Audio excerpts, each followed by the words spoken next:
క్రీస్తునందు ప్రియమైన ప్రేమధార టీవీ వీక్షకులకు మన ప్రభు అయిన యేసు క్రీస్తు శ్రేష్టమైన నామంలో శుభములు తెలియజేస్తున్నాం. ఈరోజు నుండి మనము సంఖ్యాకాండ గ్రంథ అధ్యయనాలను ధ్యానించుకోబోతున్నాం. ఈనాటి పాఠంలో సంఖ్యాకాండం యొక్క ఉపోద్ఘాతముతో పాటు మొదటి 2 అధ్యయనాలను ధ్యానించుకోబోతున్నాం. సంఖ్యాకాండము మోషే వ్రాసిన 5 గ్రంథాల్లో 4వ పుస్తకం. ఇందులో ఎన్నో అంకెలు, సంఖ్యలు మరియు జనాభా లెక్కలు ఉన్నందున ఆ పేరు కలిగి ఉన్నది. ఇశ్రాయేలు ఒక దేశంగా ఐగుప్తులో బానిసలుగా ఉండినారు. అయితే దేవుడు ఒక గొప్ప అద్భుతం చేత వారిని విడిపించి వాగ్దాన దేశానికి ఒక యాత్రికులుగా ప్రయాణమయ్యారు. ఇశ్రాయేలు ప్రజలు దారి తప్పి సంచరించిన ప్రయాణం ఇది. అది వారి తప్పిదానికి, అవిశ్వాసానికి ఫలితమే ఈ సుదీర్ఘ ప్రయాణం. వారి అరణ్య సంచారంలోని అనేక విషయాలు మనకు పాఠాలుగా ఉంటున్నాయి. సర్వ సమాజ జనసంఖ్య వ్రాయించమని ప్రతి గోత్రం కొరకు దేవుడు లెక్కలు వ్రాయించాడు. ఈ గ్రంథంలో ఎన్నో పేర్లను చూస్తాం. దేవుడు ప్రతి ఒక్కరి ఎడల శ్రద్ధ కలిగిన దేవుడుగా ఉంటున్నాడు. వ్యక్తిగతంగా ప్రేమించే దేవుడు ప్రతి పేరు నమోదు చేయించాడు. సంఖ్యాకాండము ఇశ్రాయేలీల జనాభా లెక్కల వివరణగా ఉంటున్నది. ఏ గోత్రంలో ఎంతమంది అనేది చాలా స్పష్టమైన సంఖ్య ఇవ్వబడింది. ఈనాటి పాఠంలో ఎన్నో ఆసక్తికరమైన విషయాలను తెలుసుకోవడానికి మనము సిద్ధపడదామా?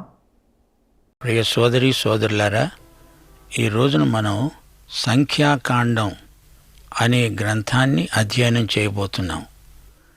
సంఖ్యాకాండం, ఈ గ్రంథానికి ఈ పేరు ఎందుకు వచ్చిందో మీరు ఎప్పుడైనా ఆలోచించారా? ఈ గ్రంథంలో అంకెలు, సంఖ్యలు ఎన్నో ఉన్నాయి. జనాభా లెక్కలున్నాయి. మోషే విరచితమైన పంచగ్రంథాలలో ఇది 4వది. ఆదికాండం మొదటి గ్రంథం. ఆదికాండంలో సృష్టిగాథ రాయబడి ఉంది. మానవుని పాపం ఎలా ఆరంభమైందో చూపబడింది. ఇంకా ఎన్నెన్నో ప్రారంభాలు ఆదికాండంలో ఉన్నాయి. ఈజిప్టు దేశానికి వలసపోయిన యాకోబు కుటుంబీకులు ఒక గొప్ప జాతిగా ఆవిర్భవించారు. నిర్గమకాండంలో ఇశ్రాయేలు జాతి ఈజిప్టులో ఎలా వృద్ధి చెందిందో చూపబడింది. ఇటుక బట్టీల దగ్గర బానిసలై ఇశ్రాయేలీయులు వెట్టి చాకిరీ చేశారు. మోషే ఇశ్రాయేలు జాతిని నడిపించాడు. వారు సీనాయి కొండ వరకు వచ్చారు. లేవియ కాండంలో దేవుడిచ్చిన ధర్మశాస్త్రం, సాక్ష్యపు గుడారంలో ఆరాధన క్రమం, ఇశ్రాయేలు జీవిత విధానానికి దేవుడు చేసిన హెచ్చరికలు ఉన్నాయి. ఇప్పుడు మనం సంఖ్యాకాండంలోకి వచ్చాము. సీనాయి కొండ నుండి ఇశ్రాయేలు ప్రజ కాదేషు బర్నియా వరకు వచ్చారు. అక్కడ ఇశ్రాయేలు జాతి ఆధ్యాత్మికంగా అపజయానికి గురి అయింది. సంఖ్యాకాండమంతా యాత్రికుని ప్రయాణంలాగా ఉన్నది. ఆ మాటకొస్తే మనమంతా యాత్రికులమే. లోకారణ్యంలో తిరుగుతున్నాము. చరిత్రలోని పాఠాలు మన ఆత్మ పరీక్షకు ఉపకరిస్తాయి. లేఖనములలోని చరిత్ర పాఠాలు ఈ రోజున మన నిరీక్షణకు ఆధారం. రోమాపత్రిక 15వ అధ్యాయం 4వ వచనం, 1 కొరింథీ 10వ అధ్యాయం 11వ వచనం, హెబ్రీ పత్రిక 11వ అధ్యాయం 13వ వచనం. ఈ వచనాలు మనకెంతో ప్రయోజనకరమైనవి. ఓర్పు వలన, లేఖనముల వలని ఆదరణ వలన మనకు నిరీక్షణ కలగాలని, మనకు బోధ కలిగే నిమిత్తము రాయబడినవి. ఈ సంగతులు దృష్టాంతములుగా వారికి సంభవించి యుగాంతమందున్న మనకు బుద్ధి కలగడానికి రాయబడినవి. వీరందరూ ఆ వాగ్దానముల ఫలము అనుభవింపకపోయినను దూరము నుండి చూచి వందనము చేసి తాము భూమి మీద పరదేశులమును యాత్రికులమును అయి ఉన్నామని ఒప్పుకొని విశ్వాసము గలవారై మృతి చెందారు. అలాగే 1 పేతురు 2వ అధ్యాయం 11వ వచనం, యోహాను శుభవార్త 17వ అధ్యాయం 14-15 వచనాలు. ప్రియులారా, మీరు పరదేశులను యాత్రికులునై ఉన్నారు గనుక ఆత్మకు విరోధముగా పోరాడే శరీరాశలను విసర్జించండి. యేసు ప్రభువు తన మహాప్రార్థనలో అన్నాడు, తండ్రి, వారికి నీ వాక్యము ఇచ్చి ఉన్నాను. నేను లోక సంబంధిని కానట్లు వారును లోక సంబంధులు కారు గనుక లోకము వారిని ద్వేషిస్తుంది. మొదటి 5 గ్రంథాలు మోషే రాసినవి. ఈ పంచగ్రంథాలను ధర్మశాస్త్రం అంటాము. మా శ్రోతలు గమనించాలి, సీనాయి కొండ నుండి కాదేషు బర్నియా వరకు 340 కిలోమీటర్ల దూరం ఉంది. అది 11 రోజుల ప్రయాణం. ఇశ్రాయేలీయులు కిబ్రోతులో 30 రోజులు ఉన్నారు. ఆ తరువాత 40 సంవత్సరాల అరణ్య ప్రయాణం. అది ప్రయాణం కాదు, దారి తప్పి తిరిగిన విధానం. వారి అవిశ్వాసానికి తగిన శిక్ష. సంఖ్యాకాండం 1వ అధ్యాయంలో 26వ అధ్యాయంలో జనాభా లెక్కలున్నాయి. ఈ 2 అధ్యాయాలకు మధ్య ఇశ్రాయేలీయులు 38 సంవత్సరాల 10 నెలలు అరణ్యమంతా తెగ తిరిగారు. ఈ గ్రంథంలో అంకెలను సంఖ్యలను గమనించాలి. సంఖ్యాకాండం 1వ అధ్యాయం 46వ వచనంలో 6,03,550 మంది వీరులు ఉన్నారు. 26వ అధ్యాయం 51వ వచనంలో 6,01,730 మంది మాత్రమే ఉన్నారు. అంటే 1,820 మంది నశించారు. సరిగ్గా లెక్క చూస్తే, వారి కుటుంబ సభ్యులందరినీ కలిపి చూస్తే, ఈజిప్టు నుండి బయటికి వచ్చినప్పుడు వారి సంఖ్య 30 లక్షలు ఉండవచ్చని పండితుల అభిప్రాయం.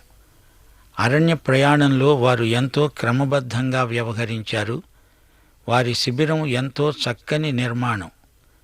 1 కొరింథీ 14వ అధ్యాయం 40వ వచనం ప్రకారం సమస్తమును మర్యాదగాను క్రమముగాను జరిగితే అదే దేవుని సంకల్పం.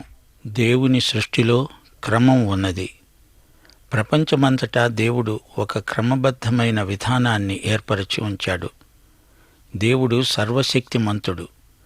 దేవుడు క్రమబద్ధమైన సృష్టికి దేవుడు. దావీదు మహారాజు 14వ కీర్తనలో అన్నాడు, బుద్ధిహీనుడు దేవుడు లేడని తన మనస్సులో అనుకుంటాడు.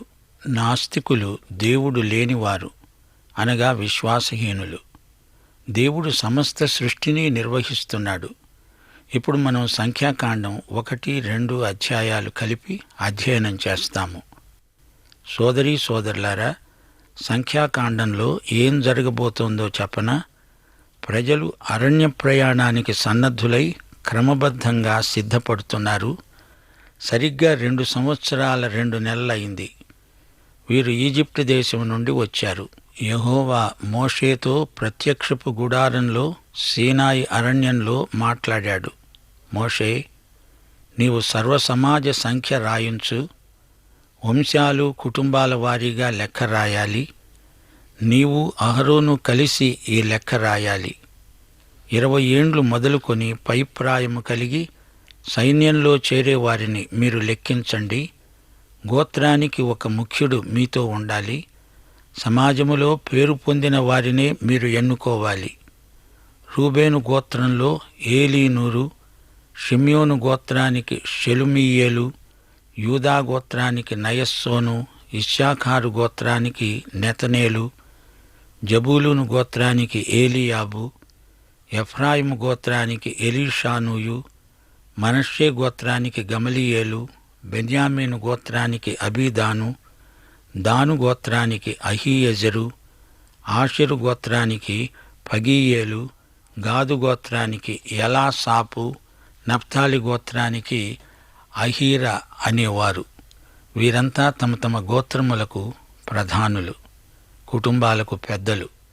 సీనాయి అరణ్యంలో రాయబడిన లెక్క: రూబేను గోత్రం 46,500 మంది, షిమ్యోను 59,300 మంది, గాదు గోత్రం 45,650 మంది, యూదా గోత్రం 74,600 మంది, ఇశ్శాఖారు గోత్రం 54,400, జబూలూను 57,400, ఎఫ్రాయిము 40,500, మనష్షే 32,200, బెన్యామీను 35,400, దాను 62,700, ఆషేరు 41,500, నఫ్తాలి 53,400, మొత్తం 6,03,550 మంది.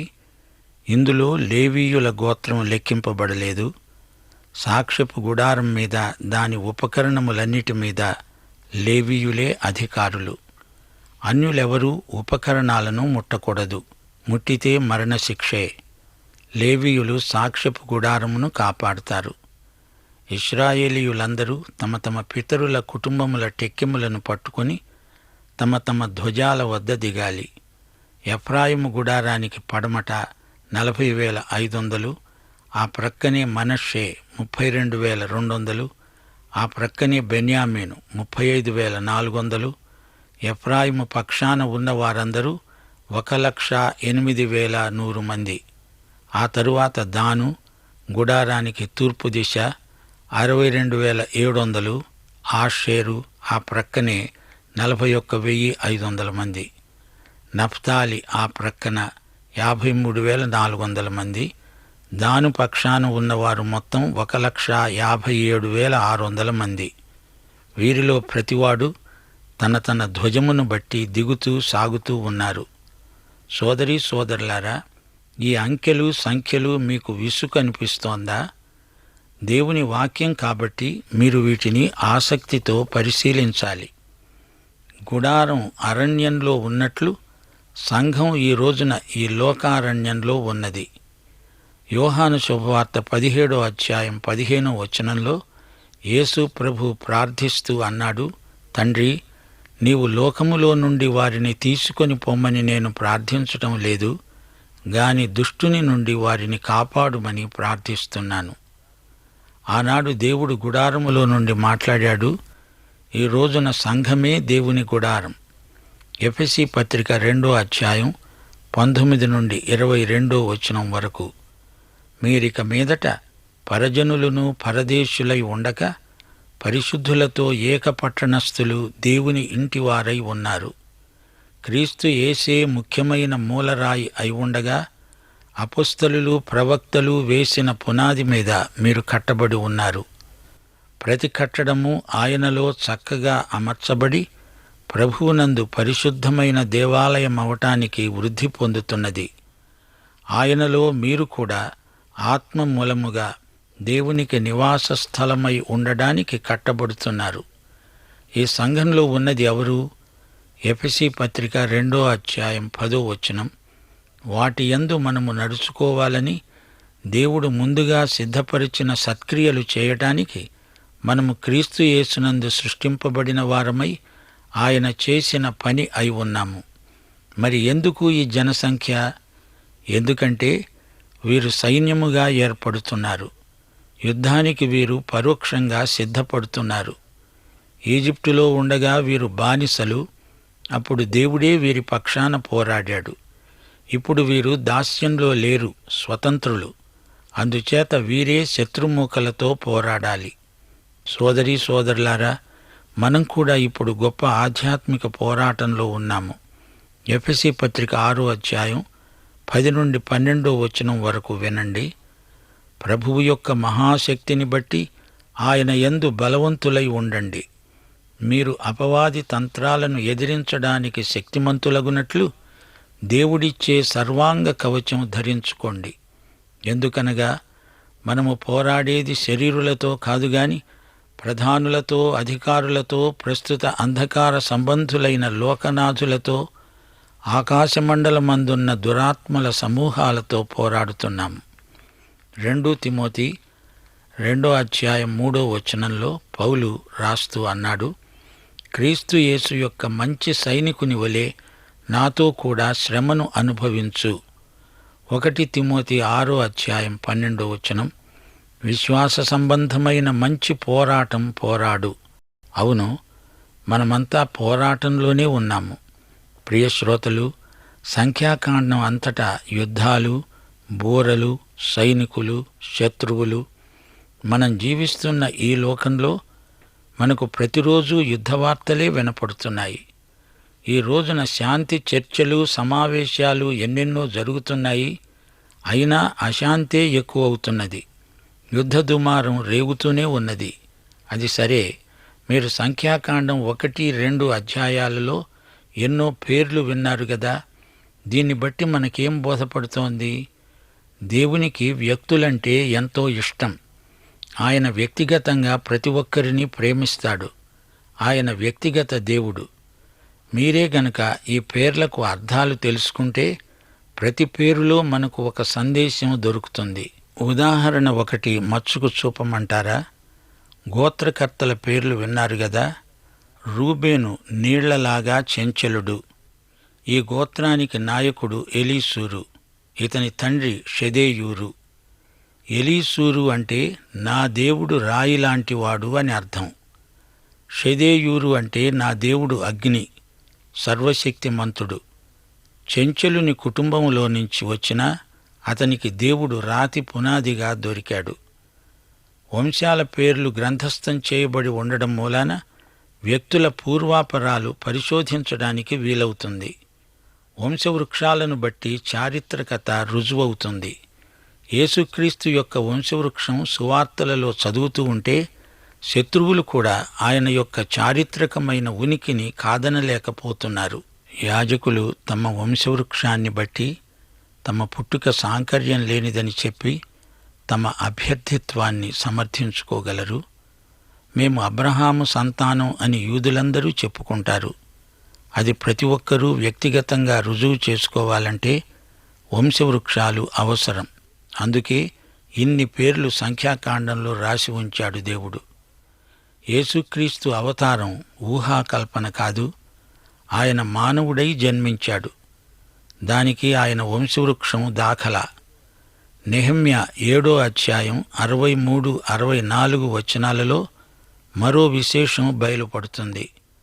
హబయ్యా వంశస్థులు, బర్జిల్లై వంశస్థులు అనగా గిలాదీయుడైన బర్జిల్లై కుమార్తెలలో ఒకతను పెళ్లాడి వారి చేత పిలువబడిన బర్జిల్లై వంశస్థులు యాజక సంతానమే. వీరి వంశావళులను బట్టి ఎంచబడిన వారిలో వారి పద్దు పుస్తకాన్ని వెదకగా అది కనపడకపోవటంతో వారు అపవిత్రులుగా ఎంచబడి యూదులలో ఉండకుండా వేరుపరచబడ్డారు. చూచారా, ఈ వంశావళులు ఎంత ముఖ్యమో అవి లేకపోతే ఎంత నష్టమో. తమ వంశ వివరాలు చెప్పలేని వారికి, తమ పుట్టు పూర్వోత్తరాలు నిరూపించుకోలేని వారికి యాజకత్వం లభించదు. సోదరుడా, సోదరి, నిన్ను ఒక వ్యక్తిగత ప్రశ్న అడుగుతాను. నీవు దేవుని బిడ్డవా? నీ ఆధ్యాత్మిక జన్మను రుజువు చేయగలవా? 1 యోహాను 3వ అధ్యాయం 2వ వచనం, ప్రియులారా, ఇప్పుడు మనము దేవుని పిల్లలమై ఉన్నాము. మనమిక ఏమి అవుతామో అది ఇంకా ప్రత్యక్షపరచబడలేదు గాని ఆయన ప్రత్యక్షమైనప్పుడు ఆయన ఉన్నట్లుగానే ఆయనను చూస్తాము గనుక ఆయనను పోలి ఉంటాము. మనం దేవుని పిల్లలము ఎలా అయ్యామో గలతీ పత్రిక 3వ అధ్యాయం 26వ వచనమే దీనికి జవాబు. యేసుక్రీస్తునందు మీరందరూ విశ్వాసము వలన దేవుని కుమారులై ఉన్నారు.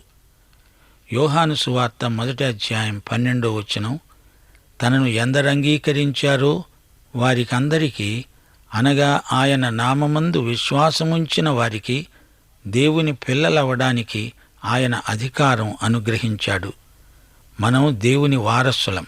గలతీ పత్రిక 3వ అధ్యాయం 29వ వచనం, మీరు క్రీస్తు సంబంధులైతే ఆ పక్షమందు అబ్రహాము యొక్క సంతానమై ఉండి వాగ్దాన ప్రకారం వారసులై ఉన్నారు. రోమాపత్రిక 8వ అధ్యాయం 14 నుండి 17వ వచనం వరకు వినండి. ఇదే మన నూతన జన్మకు ప్రబలమైన రుజువు. మనము దేవుని పిల్లలమని ఆత్మ తానే మన ఆత్మతో సాక్ష్యమిస్తున్నాడు. మనము పిల్లలమైతే వారసులం, అనగా దేవుని వారసులం. క్రీస్తుతో కూడా మహిమ పొందడానికి ఆయనతో శ్రమపడితే క్రీస్తు తోడి వారసులం. ఆత్మచేత ఎందరు నడిపించబడతారో వారందరూ దేవుని కుమారులే, కుమార్తెలే. భయపడం, దత్తపుత్రాత్మను పొందిన వారమై అబ్బా తండ్రి అని మొర్రపెడుతున్నాము. ప్రియ సోదరుడా, సోదరి, యేసు రక్తంలో కడగబడిన నీవు దేవుని కుటుంబ సభ్యుడవు కాగలవు. ఈ అరణ్య ప్రయాణంలో మన జీవితం మరో సంఖ్యాకాండమే. వ్యక్తిగతంగా నీవెవరో తెలుసుకో. నీవు దేవుని బిడ్డవు. దేవుని వాక్యమే దీనికి దాఖలా. సంఖ్యాకాండంలోని సంఖ్యలను చూచి కంగారు పడకండి శ్రోతలు. ఆ సంఖ్యలలో నీవు వ్యక్తిగతంగా ఒక అంకెవు. అంకెలు అనేకమైతే అది సంఖ్య అవుతుంది. దేవుని సేవలో నీ స్థానమేదో తెలుసుకో. ఇశ్రాయేలీయుల శిబిరాలు, ధ్వజాలు, విడిది స్థలాలు, వీటి వివరాలెన్నో మనం వినబోతున్నాము. ఇశ్రాయేలీయుల శిబిరాలలో ప్రతి నాయకునికి ఒక ధ్వజం ఉంది. యూదా గోత్ర ధ్వజంపై సింహం గుర్తు ఉంది. రూబేను ధ్వజం మీద మానవ శిరస్సు ఉంది. ఎఫ్రాయిము ధ్వజం మీద ఎద్దు గుర్తు ఉంది. అలాగే దాను ధ్వజంపై పక్షిరాజు చిహ్నం ఉంది. సింహం, మనిషి, ఎద్దు, పక్షిరాజు, ఈ 4 సంకేతాలు యెహెజ్కేలు ప్రవచనాలలో పేర్కొనబడినాయి. గమనించాలి, సాక్ష్యపు గుడారము చుట్టూ ఇశ్రాయేలీయులు తమ తమ ధ్వజాలతో చుట్టూరా ఉన్నారు. తూర్పు దిక్కున యూదా, ఇస్సాఖారు, జబులూను ప్రక్కప్రక్కనే ఉన్నారు. రూబేను దక్షిణాన ఉన్నాడు. అతనితో షిమ్యోను, గాదు ప్రక్కప్రక్కనే ఉన్నారు. పడమట ఎఫ్రాయిము, అతనితో మనష్షే, బెన్యామీను ఉన్నారు. ఉత్తరాన దాను, అతనితో ప్రక్కప్రక్కగా ఆషేరు, నఫ్తాలి. ఎవరి స్థానమేదో ప్రతి ఒక్కరూ తెలుసుకుని ఉండాలి. అంతవరకు వారు యుద్ధ సన్నద్ధులు కారు. ఈ రోజున విశ్వాసులం మనం యుద్ధరంగంలో ఉన్నాము. మన శత్రువులెవరో మనకు తెలిసి ఉండాలి. మనకు శత్రుత్రయం ఉన్నారు: లోకం, శరీరం, సైతాను. ఈ 3 మనకు ప్రబల శత్రువులు. నీకు రక్షణానుభవం లేనిదే శత్రువులను జయించలేవు, అసాధ్యం. సోదరుడా, సోదరి, నీకు సంఘంలో దేవుడు ఒక ప్రత్యేక స్థానం కేటాయించాడు. పరిశుద్ధాత్మ ఈ యుద్ధాన్ని నడిపిస్తున్నాడు. మనమంతా ఒకే శరీరంలోకి ఆత్మ వలన బాప్తిస్మం పొందాము. యేసు శరీరంలో మనము ఒకరికి ఒకరము అవయవములమై ఉన్నాము. 1 కొరింథీ 12 నుండి 14 వరకు. శరీరము ఏకమై ఉన్నా అనేకమైన అవయవాలు కలిగి ఉన్నది. అలాగే శరీరము యొక్క అవయవాలన్నీ అనేకములై ఉన్నా ఒక్క శరీరమై ఉన్నాము. అలాగే క్రీస్తు ఉన్నాడు. యూదులమైన, గ్రీసు దేశస్థులమైన, దాసులమైన, స్వతంత్రులమైన మనమందరము ఒక్క శరీరములోనికి ఒక్క ఆత్మయందే బాప్తిస్మము పొందాము. మనమందరము ఒక్క ఆత్మనే పానము చేసిన వారమయ్యాము. శరీరమొక్కటే అవయవముగా ఉండక అనేకమైన అవయవములుగా ఉన్నది. నిన్ను, నన్ను దేవుడు ఈ శరీరంలో ఉంచాడు. ఇది సేవాస్థానం. ప్రతి విశ్వాసికి ఏదో ఒక ఆత్మవరం ఇవ్వబడి ఉన్నది. ఆ వరాన్ని వినియోగించటమే సేవ. వరాల సద్వినియోగమే సంఘానికి క్షేమాభివృద్ధి. శరీరానికి ఎన్నో అవయవాలున్నాయి. నీ పాదాన్ని ఒక్కసారి పరిశీలించు, అందులో 20 ఎముకలున్నాయి. అలాగే ఈ శరీరంలోని అవయవాలన్నీ తమ తమ పనులు సక్రమంగా చేసుకుంటూ పోవాలి. నీ వరమేదో ముందు నీకు తెలిసి ఉండాలి. ఆత్మ తన ఇష్ట ప్రకారం వరాలను పంచి ఇస్తాడు, నిజమే. కాని 1 కొరింథీ 12:31 ప్రకారం శ్రేష్టమైన వరాలను మనం అపేక్షించవచ్చు. వాటిని ఇయ్యవలసిందని ప్రార్థించవచ్చు. అయితే ఈ వరాల సేవ అంతా పరిశుద్ధాత్మ ఆధ్వర్యంలోనే జరుగుతుంది. దోర్కా అనే వ్యక్తి మీకు జ్ఞాపకం ఉందా? ఆమె కుట్టుపని చేసేది గదూ. ఆమె చనిపోయినప్పుడు సీమోను పేతురు వచ్చాడు. ఆమె కుట్టి ఇచ్చి దానం చేసిన బట్టలు తెచ్చి చూపి వారంతా ఆమె కోసం ఏడ్చారు. ఆమె సంఘానికి ఇవ్వబడిన వరం. పేతురు ఆమెను నజరేయుడైన యేసు నామమున బ్రతికించాడు. ప్రియ సోదరుడా, సోదరి, శిబిరంలో నీ స్థానమేది? నీవు అన్యాక్రాంతంగా మరొకరి స్థానాన్ని ఆక్రమించుకున్నావా? నీవు సంఘంలో ఆక్రమించిన స్థానం మరొకరిదా? ఎవరి స్థానంలో వారు ఉండి సేవ చెయ్యాలి. ఎవరికి కేటాయించబడిన స్థలం వారిది. దేవుడు నిన్ను ఏ పని కోసం పిలిచాడో అదే పని నీవు చెయ్యాలి. ఇశ్రాయేలీయులు గోత్రాల వారీగా ఎవరి స్థానంలో వారు చక్కగా క్రమాన్ని అనుసరించి గుడారం చుట్టూ విడిది చేశారు. ఎవరి ధ్వజం వారిది. సోదరీ సోదరుడా, ప్రభు కృపచేత బలవంతులవండి. ఇది ఆట కాదు, పోరాటం. ఇది కల కాదు, వాస్తవం. శ్రమించాలి. యుద్ధరంగంలో వెనుకంజ వేయకూడదు. రోజులు మంచివి కావని చేతులు ముడుచుకొని కూర్చోవద్దు. లే, నిలువు. యేసు నామమున నోరు తెరిచి మాట్లాడు. నిరుత్సాహపడకు. విశ్వాస సంబంధమైన మంచి పోరాటం పోరాడు. విజయం ప్రభువుదే. క్రీస్తునందు విజయం నీదే. దైవాశీస్సులు. ప్రార్థన చేసుకుందాం.